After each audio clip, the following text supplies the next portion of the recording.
Soy Daniel Pernas de DPS Trading y aquí estamos con un nuevo vídeo resumen. Hemos cerrado el mes de agosto con pequeñas caídas, lo cual encaja un poquito con el escenario que veníamos comentando. En breve vamos a ver cómo quedan los gráficos tanto de índices, acciones, etc. Pero antes quiero comentar rápidamente dos cosillas. En primer lugar, comentar que el pasado fin de semana tuvo lugar la reunión de Jackson Hole, una reunión de la que ya veníamos hablando en algún vídeo anterior, reunión de banqueros centrales, y ahora con esta herramienta de CME Group vamos a ver si tras esta reunión han cambiado las probabilidades de subir tipos de interés en la próxima reunión de la Fed. Bien, pues ahora mismo las probabilidades de que la Fed mantenga tipos de interés se sitúan en un 89% frente a un 11% de subir tipos en la próxima reunión. ¿Y cuáles eran las probabilidades de antes de la reunión de Jackson Hole? Bueno, pues la semana anterior las probabilidades de mantener tipos de interés estaban a un 80% y tras las palabras de los banqueros centrales se han aumentado al 89%. Por tanto, quedan bastantes días para el día 20 de septiembre, pero a día de hoy, con esta herramienta de CME Group basada en los precios de los futuros de los fondos federales, sería bastante sorpresivo que Powell subiese tipos de interés en la próxima reunión. Bien, ahora vamos a pasar a otra diapositiva. En este caso nos muestra estadísticamente algo que ya intuitivamente podríamos pensar, y es que es bastante más sencillo ganar dinero a largo plazo que a corto plazo. Aquí en concreto nos está mostrando estadísticas del S&P 500 desde 1929 hasta octubre del año pasado. ¿Y qué nos dicen estas estadísticas? Que las probabilidades de obtener pérdidas a un día en el S&P 500 serían de un 46%. Es decir, tú inviertes en el S&P 500 un día al azar y si vas comprado, el 46% de las veces vas a tener pérdidas. Si alargamos el plazo temporal a un mes, las probabilidades de obtener pérdidas en el S&P 500 serían de un 38%.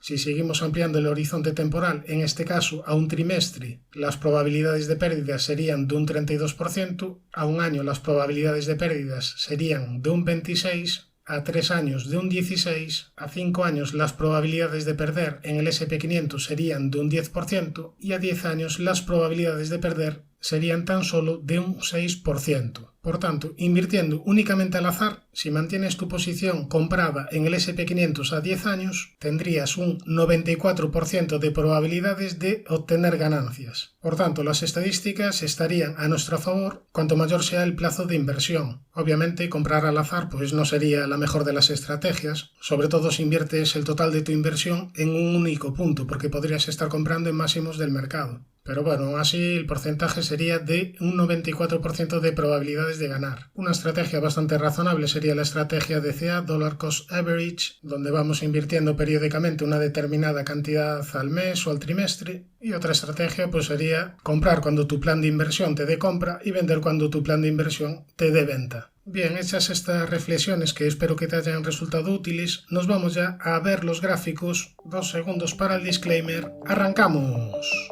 Vamos a empezar por el Nasdaq 100, un índice tecnológico que ya hace tiempo mejoró su aspecto técnico, lo hizo tras superar la directriz bajista principal, después superó este máximo, se apoyó perfectamente en la media y a partir de ahí un tramo importante de subida. Desde máximos anuales ha corregido entre un 8 y 9%, corrección habitual dentro de cualquier año, y si trazamos un Fibonacci desde mínimos, vemos que esta corrección de momento ni tan siquiera ha llegado al 38,2% de lo que había subido previamente. Ahora, en el corto plazo, pues está en una situación bastante compleja porque no tiene de momento ninguna estructura activada, y si bien para largo plazo el escenario más probable sería el alcista, pues para corto plazo el tema no estaría tan claro. Niveles a controlar como zona de resistencia, máximos de esta semana, hueco bajista y máximos anuales. Como zona de soporte, los mínimos del mes de agosto, es decir, esta zona, después la directriz alcista principal y la media de 200 sesiones que está en fase claramente ascendente. Nos vamos a ver la situación del S&P 500, donde aquí marcamos una zona de soporte muy importante en este entorno de los 4.325 y de momento ha sido capaz de respetar esta zona. De hecho, desde aquí ha venido una subida relativamente importante, se superaron los máximos de esta vela que era un tanto inquietante y a partir de ahí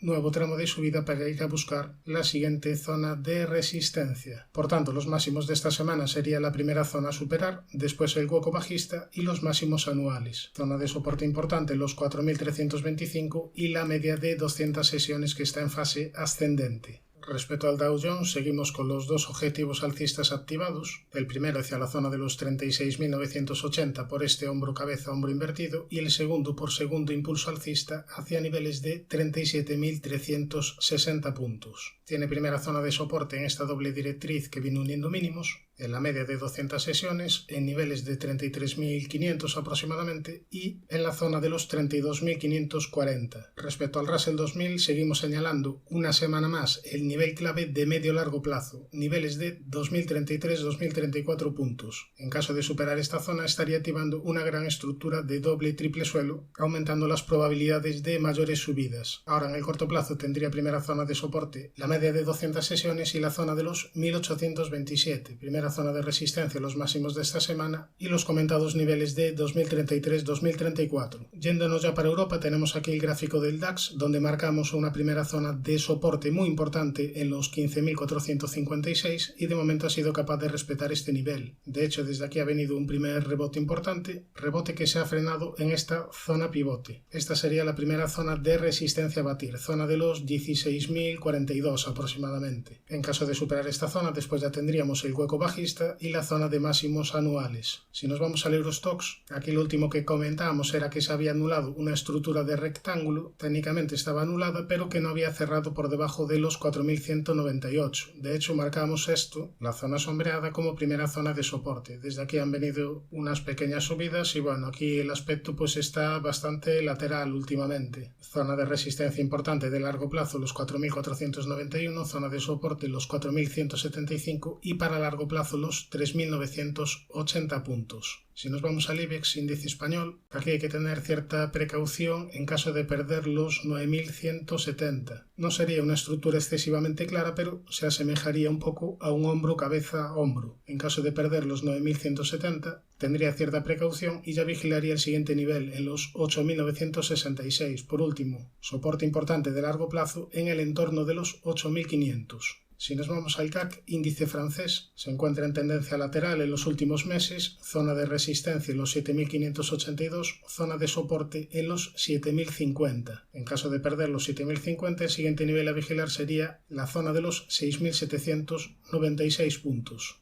Si nos vamos al MIB, índice italiano, en el largo plazo tendría activado un gran objetivo por segundo impulso alcista hacia niveles de 33.900 y en el corto plazo tendría primera zona de soporte esta directriz azul que une mínimos, la zona de la media y el entorno entre los 27.400 y 27.500. Primera zona de resistencia, esta directriz que venía uniendo mínimos y después los máximos anuales en el entorno de los 29.757. Nos vamos ahora a ver la situación del VIX, índice de volatilidad, donde vemos que esta semana desde la zona de la media vinieron caídas perdiéndose la zona de soporte sombreada amarilla y a partir de ahí un nuevo tramo de caídas para ir a testear la antigua zona de mínimos. Estas caídas han propiciado los rebotes de esta semana en las bolsas y ahora tendríamos como primer nivel de resistencia a vigilar la zona de los 14,85-15, después la zona de la media y los 18,82. Zona de soporte importante, los 12,43. En el apartado de acciones vamos a comenzar por una compañía que tiene muy buen aspecto técnico, ticker BR, Broadridge Financial Solutions. Disculpa mi pronunciación, pero es lo que hay. Bien, pues esta es una compañía que analizamos a finales del año pasado aproximadamente, cuando estaba por aquí. Decíamos que esta zona era muy importante de soporte y que lo que había que vigilar de fondo era una posible estructura de rectángulo. Si superaba la parte alta, activaba objetivo alcista. Si perdía la zona de mínimos, estaría activando una estructura de triple techo y aumentarían las probabilidades de caídas. Ahora, ¿qué hizo la compañía? Bueno, pues aquí en mínimos te dibujó una estructura de pequeño rectángulo. A partir de ahí, el precio empezó a reestructurarse al alza, la zona de la media empezó a actuar de soporte, se superó esta zona pivote importante y a partir de ahí un tramo de subida para ir a testear la antigua zona de máximos. Llegó a la zona de los 181, fue capaz de superarla y por tanto ahora mismo tendría activado un objetivo por rectángulo hacia la zona de los $232. Tendría primer soporte de cortísimo plazo los 177,3, después este hueco alcista y la media de 200 sesiones. Anularía la estructura de rectángulo en caso de perder la zona de los $130. Por tanto, estructura de fondo muy positiva. Fíjate que lo que hizo ahora mismo es algo bastante similar a lo que hizo en estos años y todo apunta a que para medio y largo plazo muy probablemente vayamos a ver subidas. Para corto plazo, bueno, pues ahora estamos entrando un poquito en zona de sobrecompra, quizás en algún momento venga algún tipo de consolidación, lo cual sería una oportunidad para buscar compras, pero el aspecto técnico, como ves, es bastante bueno. Nos vamos a la siguiente, en este caso es una compañía que me habéis pedido, BYD Company, que tuvo una subida muy importante desde mínimos del coronavirus y que en los 2 últimos años está teniendo un comportamiento lateral alcista. Como primera zona de resistencia a vigilar, yo vigilaría esta directriz, tiene primera zona de soporte los 27,15 y la directriz que une mínimos, primera zona de resistencia los 36,08, el entorno de esta directriz y la directriz que une máximos. Por tanto, muy lateral en los últimos años, sin una estructuración clara, yo esperaría a que me formase alguna estructura. Nos vamos a la siguiente que me habéis pedido, This Network, que aquí vemos su aspecto técnico de largo plazo, con grandes altibajos. Sí es verdad que estamos en la parte baja del ciclo, pero este tipo de compañías tienen bastante peligro. Ahora, si ampliamos el zoom, podemos ver una primera zona de soporte en los 5,83, primera zona de resistencia en la media y en niveles de 8,73. Si desde aquí viene una recuperación y se supera la zona de los 8,73, estaría activando una estructura de triple suelo. Después ya tendría importante zona de resistencia de medio o largo plazo en el entorno de los $17 y en la directriz bajista principal. Nos vamos a ver la situación de HelloFresh, que me la habéis pedido varios inversores y bueno, aquí la tenemos. HelloFresh, que ha mejorado su aspecto técnico tras la superación de esta zona sombreada azul, no llega a ser un hombro-cabeza-hombro invertido demasiado ortodoxo, pero la superación de esta zona es sin duda una buena noticia técnica. Ahora estamos un poquito en zona de sobrecompra, tendría primera zona de soporte la antigua zona sombreada en el entorno de los 27,55, 28,45, después la zona de la media y la directriz que une mínimos. Zona de resistencia los 30,62, el siguiente escalón estaría en el entorno de los 36 euros, después en la zona de 47 y en la zona entre los 53,60 y 57. Nos vamos ahora a ver la situación de Just Eat, una compañía que sus fundamentales pues no son demasiado atractivos bajo mi punto de vista, y es que está en un sector con bastante competencia y no veo demasiadas ventajas competitivas. Ahora, en cuanto a su aspecto técnico, que es lo que nos importa, ahora mismo estaría en una zona de soporte muy importante, zona de los 12,13, y tendría primera zona de resistencia los 17,66. En caso de que supere este nivel, estaría activando una pequeña estructura de doble suelo, una estructura cuyo objetivo sería la zona de los 22,75 aproximadamente. Esto en caso de que supere este nivel. Ya si supera los 27,89, 27,90, estaría activando una estructura mayor por triple y cuádruple suelo. El objetivo en este caso sería la zona de los 42,9. Por tanto, acción para largo plazo que quizás no sea demasiado interesante, pero para corto plazo podría dar quizás una oportunidad si supera estas zonas de resistencia. Nos vamos a la siguiente, Lululemon, que tras esta recuperación desde la zona de los 251,51 ha llegado a la primera zona de resistencia importante, el entorno de los 410,70. En caso de superar esta zona quedaría el camino abierto para ir a testear la zona de máximos históricos en el entorno de los 485,83. Primera zona de soporte la media, la doble directriz que viene uniendo mínimos y niveles de 251,51.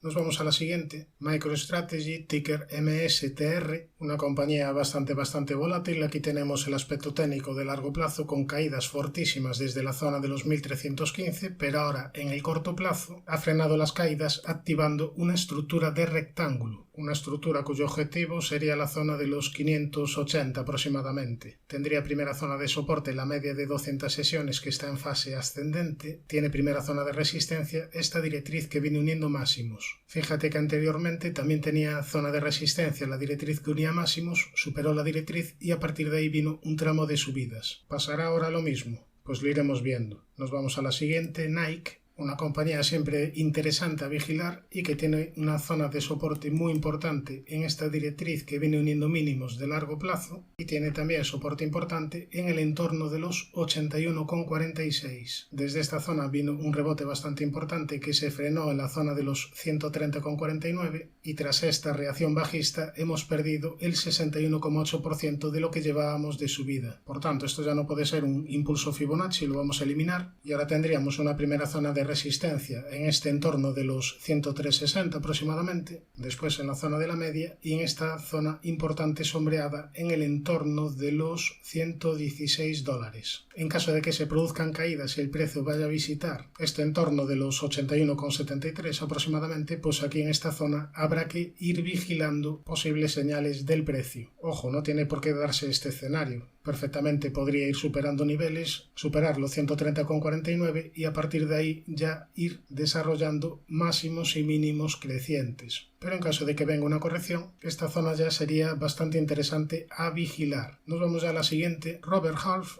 ticker RHI, una compañía que desde máximos perdió aproximadamente un 50% en su cotización, pero de momento ha frenado la caída en el entorno de los 64,22. Ahora, en caso de superar los 88,66, estaría activando una gran estructura de doble suelo. El objetivo sería hacia la zona de los 112,20 aproximadamente.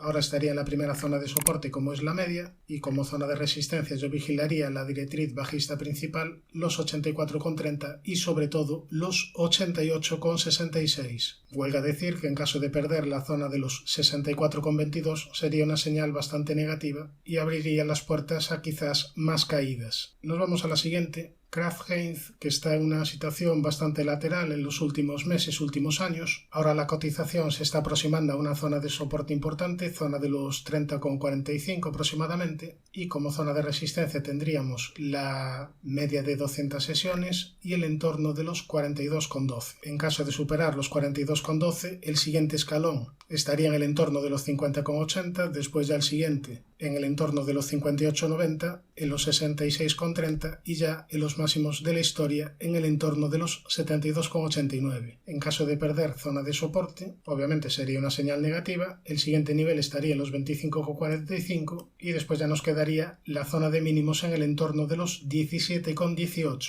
Nos vamos a ver la situación de Walt Disney, una compañía que tenía un objetivo bastante claro por cuña descendente rota al alza, pero una compañía donde, si recuerdas, hace ya bastante tiempo que venimos llamando a la precaución. ¿Por qué? Bueno, porque aquí en máximos te dejó esta vela bastante negativa, marcando resistencia en los 118,18. Después, tras esta corrección, la media no fue capaz de actuar de soporte. Después, una nueva señal negativa tras la aparición de este hueco bajista. Y a partir de ahí, cada vez que el precio se acercaba a la media, el precio se veía rechazado. Por tanto, al final, objetivo anulado por esta cuña descendente rota al alza, pero el precio, como hemos visto, fue avisando un poquito que podía ser un objetivo que al final se acabase anulando. No todos los objetivos se cumplen, la mayoría obviamente sí, pero no todos. Para muestra un botón. Bien, pues después de limpiar el gráfico, ¿qué niveles a tener en cuenta actualmente? Bueno, pues tenemos aquí una zona de soporte importante de largo plazo en el entorno entre los 75,60 y $84. Como zona de resistencia vigilaría la media de 200 y los 92,53. Si antes que se anulara el objetivo alcista ya llamaba a la precaución, pues ahora con mucha más razón. Mientras no veamos algún tipo de reestructuración del precio, yo me mantendría al margen. Nos vamos ahora a ver la situación de Xiaomi, compañía que me habéis pedido. En este caso vamos a ver la cotización en la bolsa de Hong Kong. Aquí vemos el gráfico con un soporte muy importante de largo plazo en el entorno de los 8,32 y una resistencia bastante importante entre los 14,04 y 14,68. En caso de superar esta zona, veo bastante probable ir a buscar el siguiente escalón en el entorno de los 17. Primera zona de resistencia de cortísimo plazo, el entorno de los 12,96. Primera zona de soporte, la zona de la media y niveles de 11,20. En el apartado de divisas tenemos aquí el gráfico del euro dólar con una primera zona de soporte en el entorno de los 1,0766. Veremos si es capaz de respetarlo. En caso de que desde aquí venga una recuperación y supere después la zona de los 1,0950, estaría activando una estructura de doble suelo. En caso de perder esta zona, el siguiente nivel de soporte importante estaría en el entorno de los 1,0635. Respecto al oro, tenemos aquí el gráfico con una media de 200 sesiones bastante plana. Esta sería sería la primera zona de resistencia. Después ya tendríamos niveles de 1987. Como zona de soporte yo vigilaría el entorno de los 1884 y después el entorno de los 1803. Respecto a la plata, al igual que el oro tiene la media de 200 sesiones bastante plana, esta sería la primera zona de soporte. Después ya tendríamos la directriz que une mínimos y el entorno de los 22,11. Primera zona de resistencia, la directriz que une máximos, los 25, 25,27 y 26,13. Respecto al petróleo Brent, hemos tenido una semana bastante positiva, aunque de momento no ha sido capaz de superar esta zona de resistencia de los 89,31. Aquí lo peligroso es que, mientras el precio está realizando máximos crecientes, en indicadores en el MAC los máximos son decrecientes. Además, si nos vamos a un gráfico horario, tras estas fortísimas subidas estamos ya en zona de sobrecompra bastante importante, por lo que no sería de extrañar que más temprano que tarde venga al menos una pequeña consolidación de corto plazo.